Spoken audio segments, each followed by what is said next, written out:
What do Office Space, Albert Camus, and Groundhog Day have in common? And what does any of that have to do with you being a leader in the age of AI? Well, I recall reading Albert Camus' The Myth of Sisyphus back in college, and if you don't know the story, the Greek gods punished Sisyphus by dooming him to perpetually push a large boulder up a hill, and every time he got to the top, the boulder would roll back down the hill. Sounds like somebody's got a case of the Mondays. Anybody who's worked a job their whole life can feel a lot like Sisyphus at times, especially those of us who sit at a computer 12 hours a day like you might be doing right now. In Groundhog Day, the movie, one of my all-time favorites, for Phil Connor's hell was waking up to Sonny and Cher again. Don't forget your booties, 'cause it's cold out there today. In Office Space, to this day, the reason I could never work a cubicle job no matter how much it paid, Peter Gibbons said, "It's not that I'm lazy, it's that I just don't care." 3 stories about the same problem, humans doing the same repetitive thing over and over with no clear finish line. Now, obviously, this is a form of human torture, or we wouldn't keep talking about it.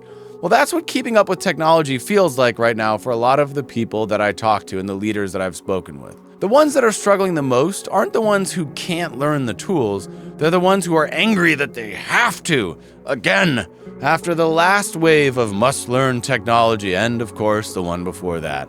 That's Peter Gibbons. He was exhausted by absurd meaninglessness. Camus would have understood that completely, but he wasn't nearly as eloquent or as funny or as wise as Mike Judge, a national treasure.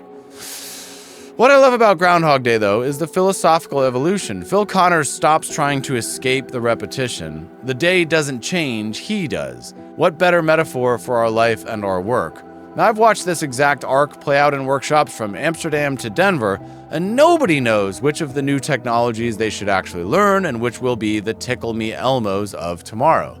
Of course, it's not about pushing the boulder faster, it's about changing our relationship with the hill altogether. We need to stop expecting change to end. We must find meaning in the push itself. Camus said famously, at the end of his essay, one must imagine Sisyphus happy, that even he could rise above the fate and find joy in the choice to walk back down the hill and start again. Phil Connors didn't escape February 2nd by fighting it, he escaped it by finding meaning inside it. And in a great twist of irony, upon gaining his freedom, he chose to live and stay right there in Punxsutawney. But why? Peter Gibbons changed his relationship to work by finding a new job outside with no TPS reports in sight. So if you're a leader watching another AI announcement roll across your feed and you're overwhelmed, or you get that familiar tightness in your chest feeling, you might feel like you're waking up to Sonny and Cher yet again. AI is simultaneously promising to push the boulder uphill for us, eliminating many of those repetitive tasks, and also forcing on us another kind of treadmill, the treadmill of perpetually learning new technologies. The leaders that I see coming out ahead aren't the ones who bury their head in the sand right now.